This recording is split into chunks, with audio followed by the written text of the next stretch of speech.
నెల్లూరు జిల్లాలో ఎమ్మెల్సీ స్థానాలన్నింటినీ గెలిపించి బంగారు పళ్లెంలో పెట్టి ముఖ్యమంత్రికి అప్పగిస్తామని సీనియర్ నేత ఆనం వివేకానందరెడ్డి అన్నారు. చంద్రబాబు నివాసంలో ఆయన్ను కలిసిన తర్వాత ఆనం ఈ విషయం వెల్లడించారు.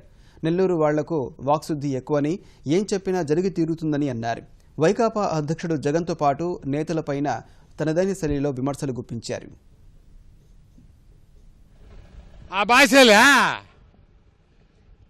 ఆ రోజు మన తల్లి నా మీద కేసు వేసిందయ్యా. ఆమెమో మాత్రం మొత్తం అందరినీ తిట్టచ్చు. ఒకరిని పప్పు, ఒకరిని తుప్పు, సాటి ఎమ్మెల్యేని బండ బూతులు తిట్టచ్చు. నాలుగు బయట పెట్టి వాళ్ళందరినీ కూడా ఆమె ఇష్టం వచ్చినట్టు తిట్టచ్చు. ఆ మహాతల్లి పసిపిల్లోడిని నా మీదేసిన కేసా, నోరు లేనోడి మీద. నేను ఏమన్నానయ్యా?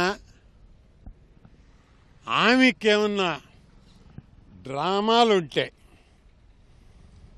ఆమె ఏదైనా యాక్టింగ్ చేయదలుచుకుంటే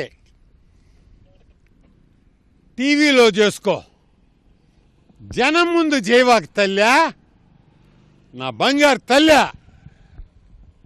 ఈ భాషలకి ఎన్నిసార్లు చెప్పినా ఇంతేనాయా?